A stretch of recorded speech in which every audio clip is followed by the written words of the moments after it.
Good morning, everybody. Welcome, San Diego Unified staff, employees, students, teachers, parents, everybody who's tuning in for Facebook Live this morning on Monday. It's nice to see everybody.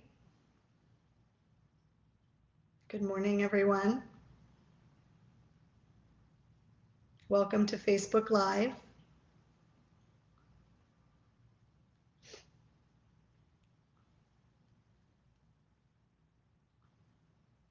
Good morning.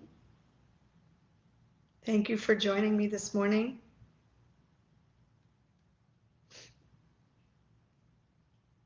Waiting for a few more folks to join in. Checking our connection, making sure everything's working this morning as people are slowly joining. Our regular opportunity to get together and talk to each other. Hi, Lolly. Nice to see you. You just came from one Zoom meeting to the next. I think we were just in one together this morning. Thanks for joining, Lolly. Good morning, Kim. Thank you for joining. Anna, good morning. Thank you, everybody, for joining this Facebook Live. So I slowly welcome everybody to join into this space where we join together every Monday at 11, and we had a special edition last Thursday evening. We had an evening edition for those of you that joined that. Hi, Julie. Thanks for joining. Hi, Maria. Thank you for joining. You were just in a different meeting with me, Maria. Nice to see you here. Hi, Patty. Good morning, Matt. Hey, Robert from Colorado. Good to see you. Tuning in all the way from Denver. Good morning, Derek. Nice to see you. Thanks for tuning in. Looks like people are slowly joining. While folks are joining, I just want to say that today's Facebook Live lasts 30 minutes, and during this time I try to answer as many questions as possible, and we learn a lot. We get a lot of questions here that we then transfer over to our FAQs page. You all help us know the kinds of things that we need to answer, so I encourage everyone to visit our FAQ page, which is at www.san-diego-org/, and then there's an FAQ in there. I didn't have a slash, so we can put a link to that. The link has just been put in the chat. Hi, Elsa. Good morning. Hi, Sabrina from Mira Mesa Cluster. Thank you for joining this morning. Good morning, Marco. Nice to see you. Thank you. Mayor, Sue Mayor, you said you finally found your way here. Glad you found us. Nice to see you. Good morning, Fabiola and Jesse. Good morning, SCA from Silvergate. So I think people are slowly rolling in here and joining our Facebook Live this morning. I was going to say it's good to see everyone, but I can't see you. You can see me, so I'm just more announcing as people are coming in slowly but surely joining us. It's a somber morning for our country and for our city. So I want to start this morning by acknowledging the heartbreak and the righteous anger that many of us are feeling about the events of this past week. The death of an unarmed African-American man in police custody, and we should say his name because it matters. His name was George Floyd, and he was a father. There was no excuse for his death, just as there is no excuse for the violence that has followed. It is long past time for our country to receive the wisdom and the grace from Robert Kennedy called for following the grace and the wisdom that Robert Kennedy called for. It was following the death of Dr. Martin Luther King, and it's when he quoted Aeschylus, who was his favorite poet. Robert Kennedy quoted him and said, "In our sleep, pain which cannot forget falls drop by drop upon the heart until, in our own despair, against our will, comes wisdom through the awful grace of God." I know we all feel that pain today. And I just hope that wherever you are, that you will find peace in the fact that we are at least together now, and we're talking about our common future, and that future belongs to all of us. And one thing that struck me this weekend, and as I read about and turned to our communities, what happened. Mr. Floyd's second grade teacher is a woman named Dr. Winnell Sexton. She's a longtime educator, and she taught him in second grade. Many of you know I was a second grade teacher for a long time. I love teaching second grade. And I have kept all of the work of my former students. I kept at least one writing sample of every student that I ever taught when I taught second grade. And so this really struck me when his teacher, Mr. Floyd's teacher, said this weekend, "It breaks my heart. He was murdered by a helper." She said, "As teachers, we teach our children to find helpers when we are in trouble, to find the policeman." And she said, "I wonder now, as I have been for some years, what do we teach our young Black men who are helpers for the young Black, who are the helpers for the young Black men?" And she kept, just like I did, students work over the decades. And this week she found his second grade Black History Month assignment. And in that drawing, he wrote to his classmates that he wanted to be a Supreme Court justice. And his drawing showed a judge and a jury. And he drew that 38 years ago for his Black History Month assignment. And his second grade teacher has kept that all of these years. Teachers make a difference. We do make a difference. We're all one big family and community here in San Diego Unified. And the future does belong to all of us. So I felt like I needed to start with that this morning. My heart's with all of you. I don't know how to do a smooth transition to something so somber, to something so technical, but we have work to do. And I do have a couple of IT updates to share. So by now, our families should have heard from your principal about how our seniors and students not returning to the district after summer, how they would go about returning textbooks and Chromebooks to the school. So if you haven't heard from your school yet, please contact the school if you still need that information. And the student device use policy and content filters are going to remain in effect throughout the summer. Chromebooks should only be used for schoolwork. This means you can actually keep your computer for the summer, except of course those that are leaving need to turn them in. And the IT department is working with Cox Communications so that we can continue to pay for the Connect to Compete data plans that once the billing kicks in on July 15th, but it's not yet determined how long that's going to happen, but we're working on that because we want to continue to provide the hotspots so that we can cover the data during the summer. Also, if you are in need of the pandemic electronic benefit transfer, those applications are open through June 30th, and the California Department of Social Services, along with the CDE, the Department of Education, they opened up the applications on May 22nd for this benefit. And if you don't have that yet, families that qualify for our free or reduced price eligible meals for up to $365 in food benefits, in addition to the meals that are distributed by the schools. And you can submit that by June 30th. There's more information on that we'll provide to you. We can share the website on how to apply in the comment section. And there's a phone number as well, and it's available. The CDSS hotline is available 24/7. So we'll go ahead and put that in the comment section today.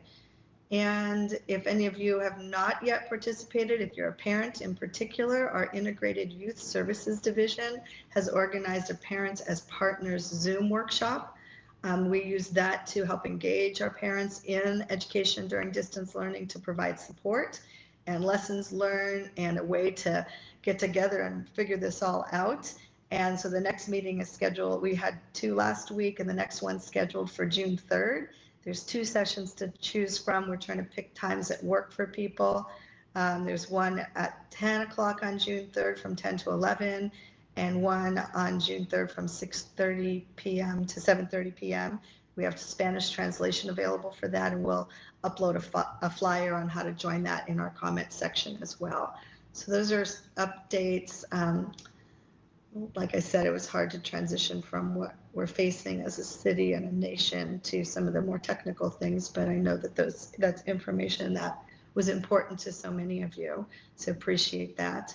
I heard Dr. Mike joined us, so I wanted to say hi to our trustee, school board member, Dr. Mike Mcquarrie. I think he has joined us, so welcome, Dr. Mike. It's nice to have you here. And someone has been asking if the Parents as Partners videos are available somewhere. I believe we have recorded those, so we should be able to get them to you, but I'm not 100% sure. It's a good suggestion if we're not. So Heather, we'll look into that. And like I said in the comments here, during this 30-minute period, we try to answer as many questions as we possibly can. Mary from Rosa Parks, good morning. Thank you for joining. Welcome. It's nice to see everybody. Eduardo Meza, nice to see you this morning. You said, just want to remind everyone to extend some grace and patience. Grace and patience is definitely something everybody needs a little bit of, and we extend that to one another. We're one big family. Hi, Laura Lopez Hudson, one of our fabulous teachers. Nice to see you. Good morning. Nice to see you, Aurora. And Brittany's asking, when will San Diego parents know what the next school year will look like so that we can make the proper arrangements? That is what everybody wants to know, actually, frankly, nationwide. It's not just a local San Diego question. And as soon as we know, we will tell you. We will make sure you know as soon as we know. We understand how important it is to be able to make your plans and know what's happening, and looking at the health guidelines and the budgetary restrictions that are coming our way. We are moving forward with multiple pathways for our plans, and we have, like I said, on Thursday night at our last Facebook Live, we have a June 16th board workshop coming up, and I promise you, Brittany, as soon as we know, we will make sure that you know, and we know that folks want to know. There's lots of things, there's lots of uncertainty, and as much certainty as we can possibly give you, as soon as we can possibly give it to you, we absolutely will do that. And we know how important it is for your own families and plans, and that's for our employees as well as our parents. We understand that you need to know this, and you need to know it as quickly as possible. LV, good morning. Thank you for joining. Claire, thank you for joining. You said, I'm hoping you please share how special education IEPs will be factored into any fall distance learning plans. I would suggest also going to our special education site. I don't know that it's talking yet about the fall plans in particular, but what we're currently doing, I think that's really important that you can check in there. And also, Claire, if you have a case manager that you could check in with to help you with any specific questions for your own student, I'm not sure if you're a parent or a teacher, but we want to be able to answer your questions and be as specific as possible. And hi, Sabrina. Thank you for joining. Nice to see you. She said she likes my earrings. Thank you. Appreciate that. Let's see here. The screen just froze for me to get to these questions. So Patty said she just watched the state superintendent, and now I can't see her comment because my screen froze. So I'm sorry, Patty, I couldn't read your whole question because it left my screen. So I'm going to keep on moving. Some of the questions just froze here. Nice to see you.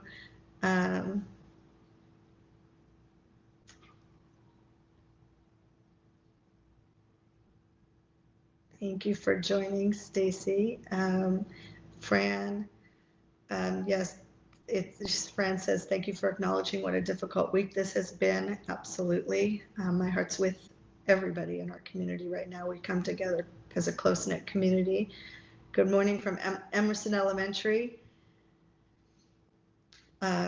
Maria says, yes, it matters. Thank you. George Floyd mattered. Irene Reed says, thank you. Kathy Kelly, darkness. What a beautiful quote. Kathy, thank you. She says, darkness cannot drive out darkness. Only light can do that. Hate cannot drive out hate. Only love can do that. Dr. Martin Luther King. I love that quote. That's in my journal right now, actually. Appreciate that very much. Hi, Lucille. Thank you for joining. Appreciate having you here. Marilyn, you said thank you for sharing a little bit about George Floyd's childhood. Appreciate that. Hi, Julie. Nice to see you here. Dr. Mike says, that's our board trustee, he says, thank you for helping us to work together to make a positive difference during these very challenging times. Derek says, Cox does not meet the needs of households in San Diego Unified. What about the families with Spectrum or AT&T? We have posted, I thought we posted our information on Spectrum or AT&T, but Derek, I know that I already shared that with you once, and so must be whatever we shared didn't have what you wanted. So I had a whole list of Spectrum and AT&T. Maybe you're asking about Spectrum and AT&T having the same kind of deal that Cox has been giving us, and that was done at the national level.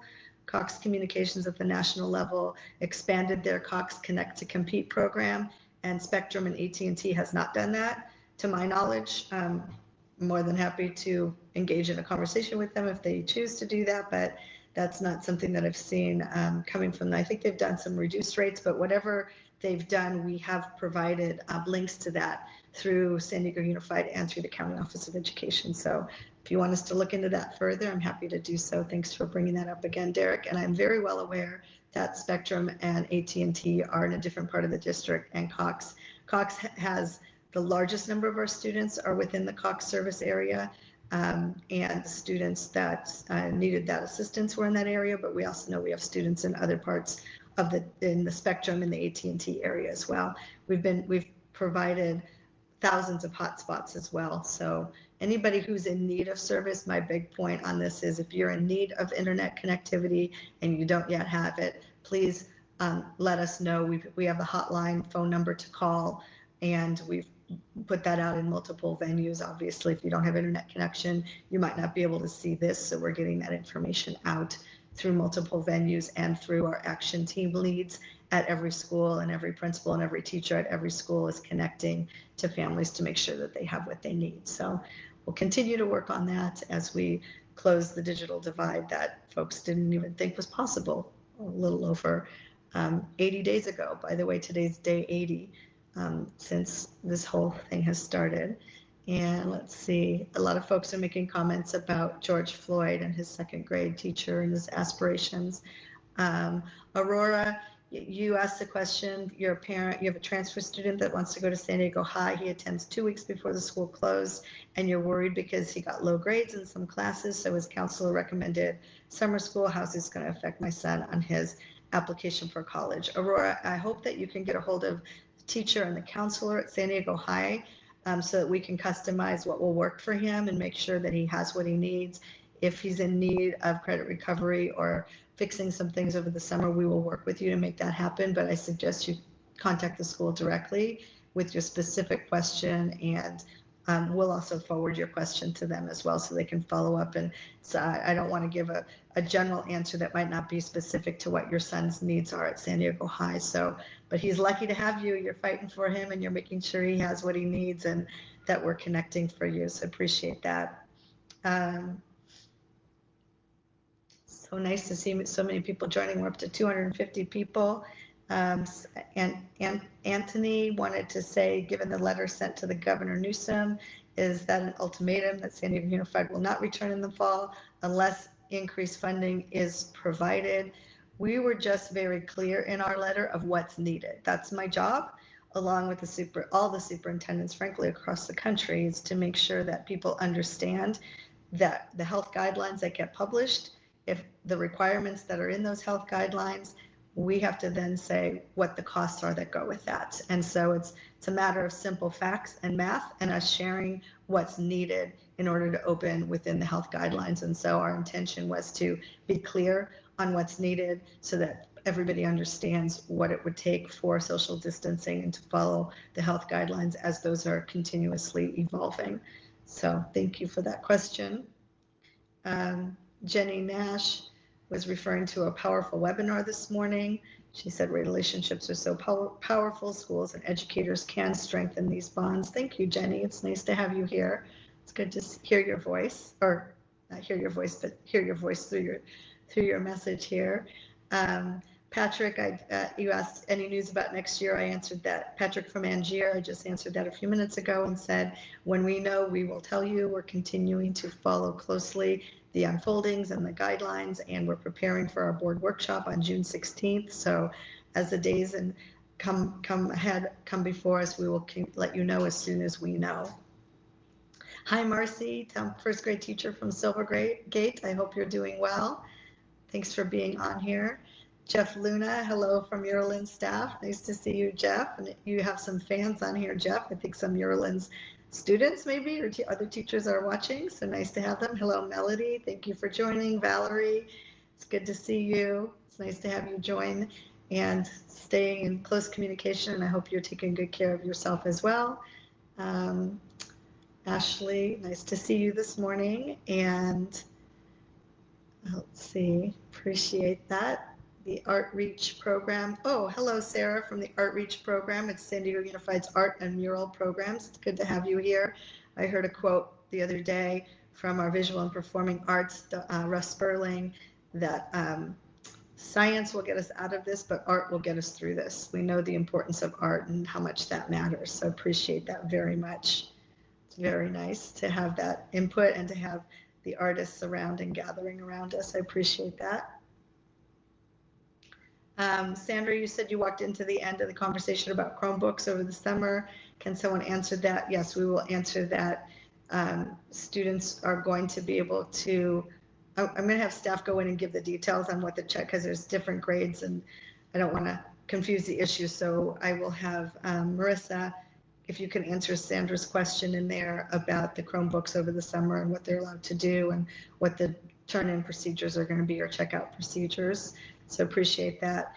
Irma Lozano, you asked what's planned for immunosuppressive students for next school year. That's something that we're taking into very close consideration. We have a number of students who have immune compromised systems, and we want to make sure that they're able to continue with their learning. From what we're hearing all across the state, this was at a statewide conversation I had with superintendents all across California about how do we make plans for students that really do need to stay in distance learning a lot longer because of their current health conditions. And so what will that look like, and how will we be able to provide that distance learning on a long-term basis? We heard some families say to us that unless and until there's a vaccine, some families said that they're going to need to keep their students home, and our job is to make sure that we can continue to improve upon and offer distance learning. So Irma, we definitely have, if you're a parent, I'm not sure if you're a parent or a teacher, but we definitely have this in mind, and as we do our plans going forward, to make sure that all students have access to their education, no matter what their current personal situation is and their health requirements or their health restrictions. So more to come on that, but it's definitely part of our planning, and it's of critical importance that students that are vulnerable medically are still able to get their education. Hi, Kathy. Thanks for joining. I see Kathy Burkett joined. She's got an incredible art collection where she paints these beautiful rocks. If she should post some of those on here because they're beautiful. Nice to see you. Andrea Bigler is saying Farb Middle School music director deserves a huge amount of praise. I will pass that along. She's been actually giving the kids amazing enrichment for the entire distance learning time and has gone above and beyond, along with giving kids lessons that she doesn't have to. That's so nice to hear. I think you probably just said that when I was talking about art. Science gets us out of this and art gets us through this. So it's really good to hear that. We'll make sure to pass that along to the Farb Middle School music director, and because art really, we've always been a district that's been committed to the arts. We understand the importance of arts and arts integration for all of our students, and now more than ever. If you haven't checked out the VAPA, that's the Visual and Performing Arts website, on our distance learning page, and you're looking for good activities, artistic, independent enrichment activities, they put some fabulous, really fabulous resources on there. So go and check those out if you haven't already. And some more folks have joined here. It's good to see. Hi, Toby. Toby Pace, our wonderful principal, has joined. It's nice to see you here. And she said she loved the opportunity to learn from Margaret Wheatley this morning. That was wonderful. I appreciate that. Thank you for joining that.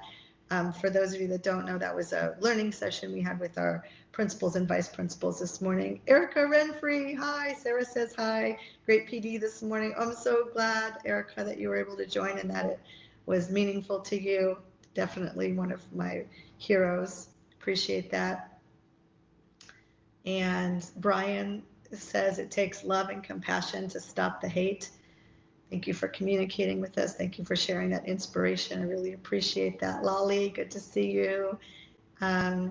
Angelina wanted to know if I could comment about preschool and how teachers and staff are going to be impacting if there's no federal money.